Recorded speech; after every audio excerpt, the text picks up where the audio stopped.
monde. Bonjour. Bonjour Eva. Bonjour Pascal. Ça va? Ça va et toi? Très bien. Et vous? Ça va bien? On espère que vous allez bien. Voilà. De quoi on va parler? Aujourd'hui, on va parler des questions qui se répètent sur nos vidéos.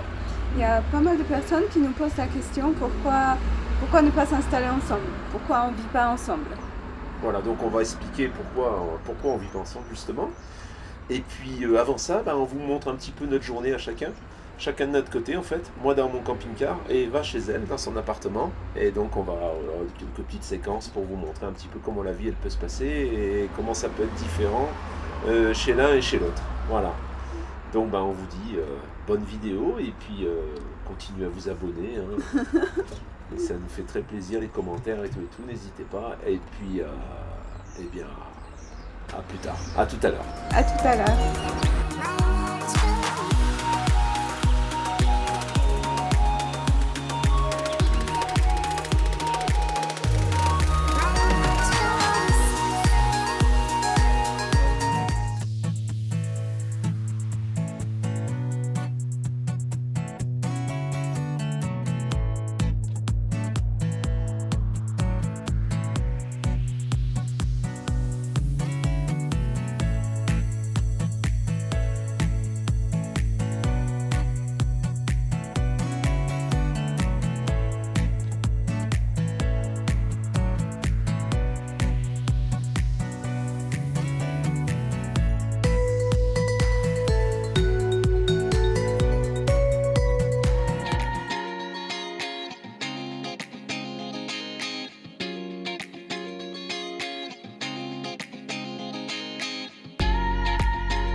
coucou.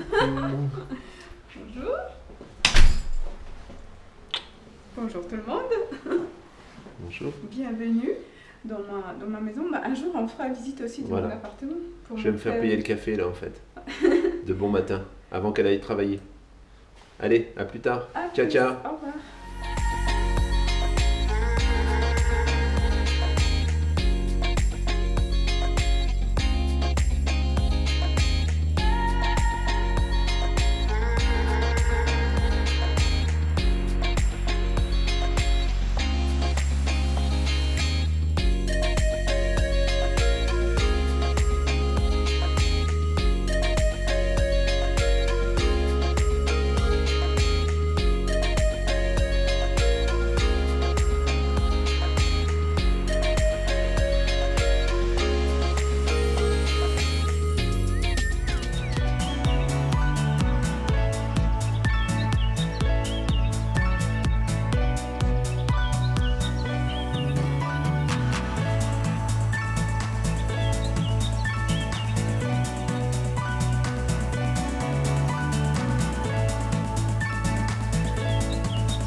parce qu'elle était là.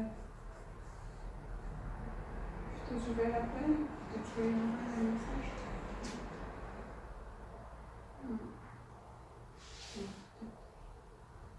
Non, ça ne va pas me déranger. Mais Pascal, mais qu'est-ce que tu fais là? Tu m'as entendu, je t'ai plus. J'ai pris un œil.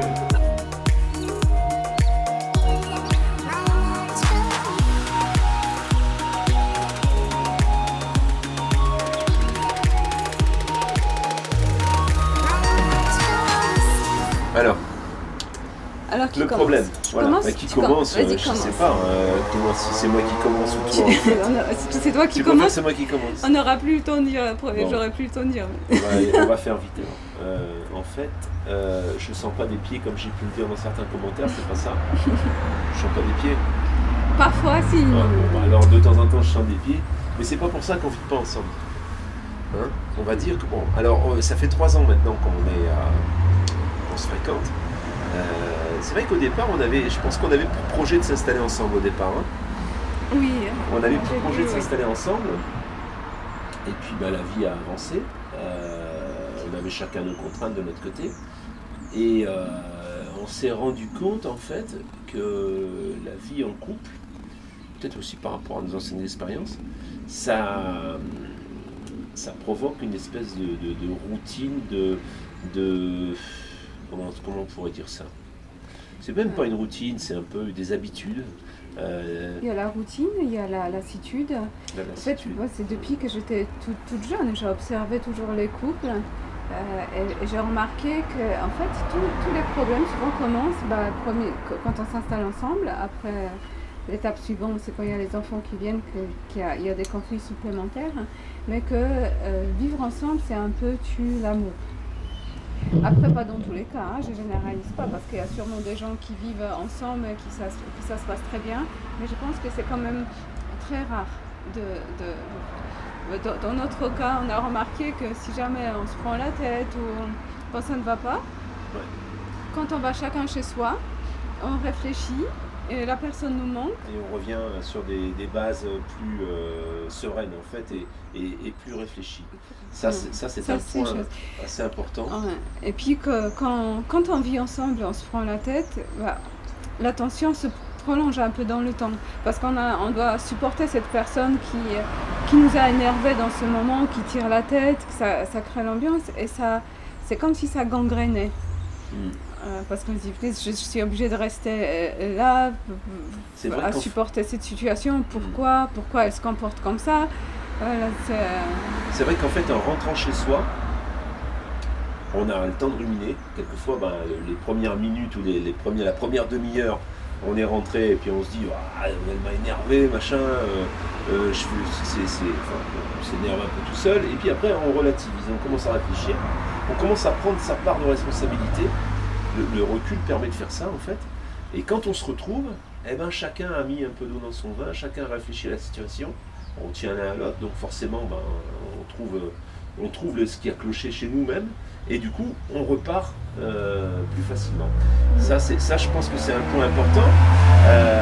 L'autre point, c'est que si on s'était mis ensemble dès le départ comme on avait prévu de le faire, aujourd'hui, on ne serait pas en train de vous parler tous les deux, on serait certainement plus ensemble depuis longtemps, je pense. Ouais. Parce qu'on a eu quand même des petits clashs, comme dans tous les couples, il y a des choses qui dérangent chez l'autre, et quelquefois la mauvaise foi prend le dessus, surtout Eva. Ça, je pense que les dames ne te croiront pas. La mauvaise foi, c'est quand même assez fort quand même. Donc, du coup, on ne serait pas restés ensemble en fait, je pense pas. Après, il y a une autre chose, quand on est jeune, on s'installe ensemble. C'est dans le but de créer une famille. Alors c'est super pratique parce qu'on a des enfants ensemble, on ne peut pas faire autrement. À notre âge, on compte plus se reproduire. Non. Et puis le but de s'installer ensemble, en fait, à part peut-être financier, mais vu qu'on va dans les camping-cars, alors justement, et que Pascal déjà, c'est financier ça. Il y a des gens qui ont soulevé le problème, que ça faisait une économie déjà en termes de coût, parce que tout est en double. Mais là déjà, on est tout en double en fait. Parce qu'elle a son appartement, elle a toutes ses charges pour elle-même, et moi j'ai les miennes de mon côté. Donc ça ne va pas changer grand-chose. Maintenant, si on doit essayer de se dire, en effet, ce serait bien qu'on soit ensemble, parce qu'on est bien ensemble.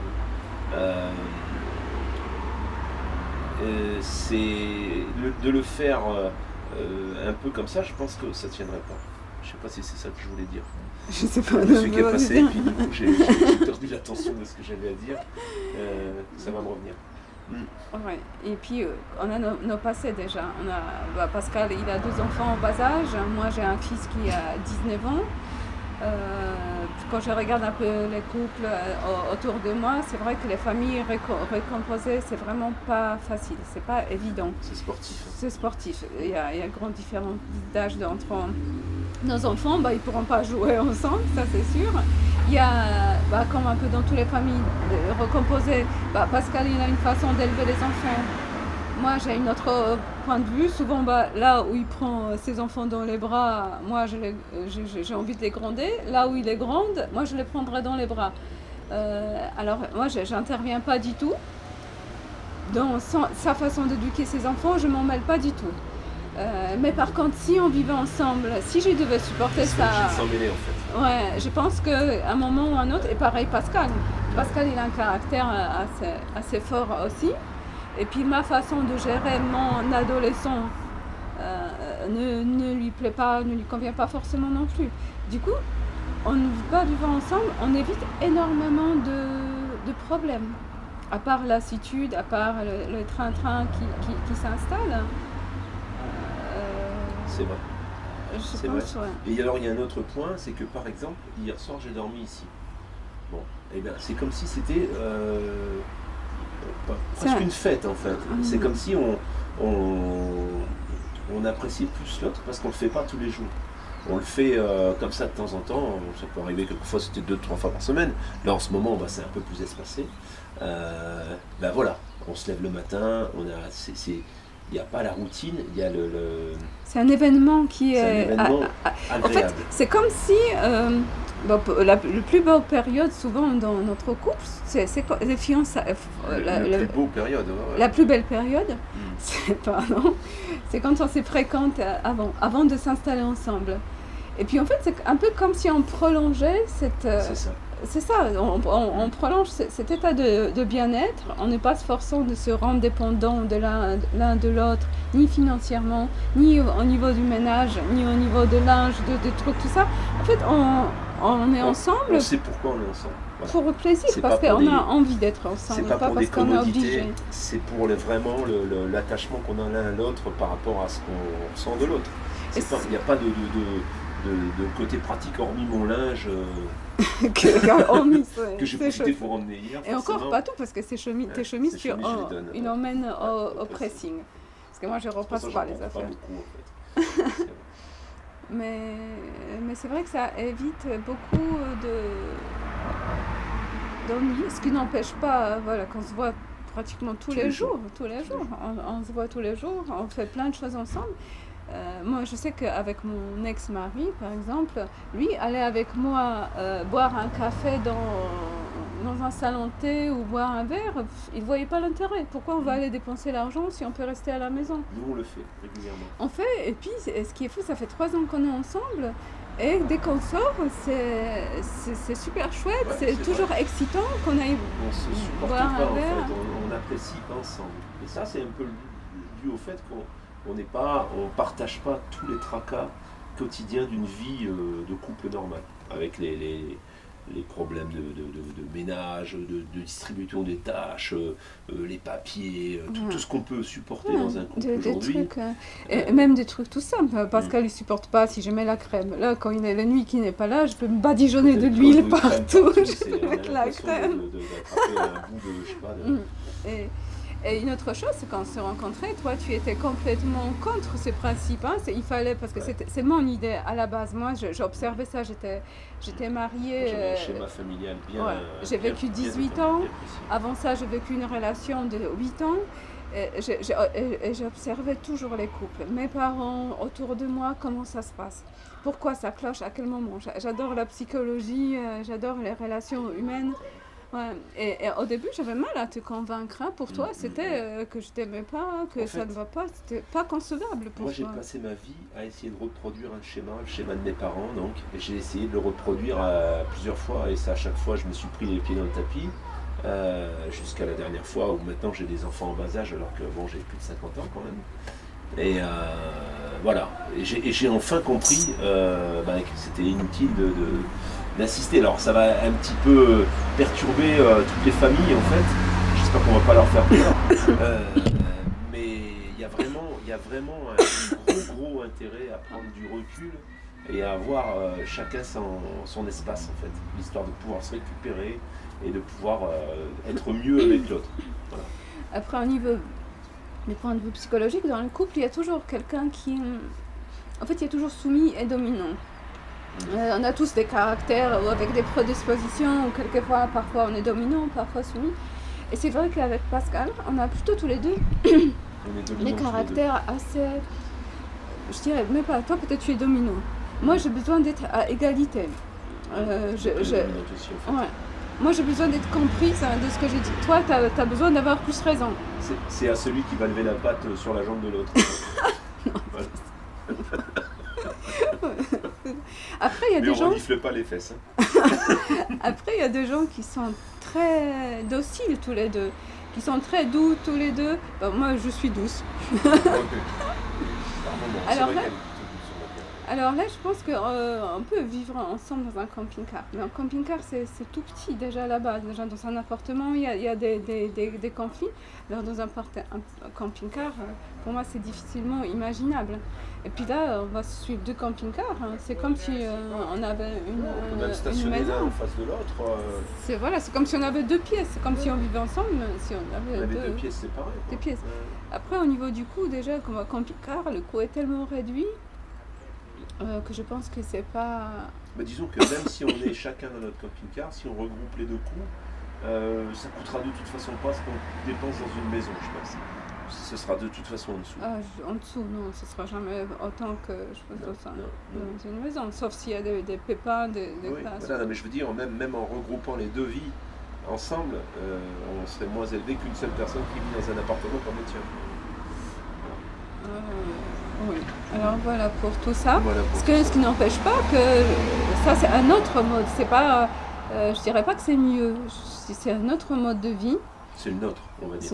C'est celui qu'on a choisi. Selon nos caractères, selon nos vécus, on a trouvé ce compromis pour être au mieux. Notre but, c'est pas de mettre la pagaille dans votre couple, n'allez pas vous disputer. Moi, je devrais faire ci, on devrait faire ça. On ne veut pas non plus détruire tous les couples des abonnés qui nous suivent. Je pense qu'il y a des gens qu'on pourrait dire ce qu'on veut, ils ne sont pas faits. Il y a des gens qui ne sont pas faits, il y a des gens qui... Et ils ont raison, je veux dire, si ça fonctionne comme ça, tant mieux. Il y a aussi confiance mutuelle l'un à l'autre. La confiance. Non, ton copain Nordine, ce qu'il a dit, comment tu fais, est-ce que tu fais confiance?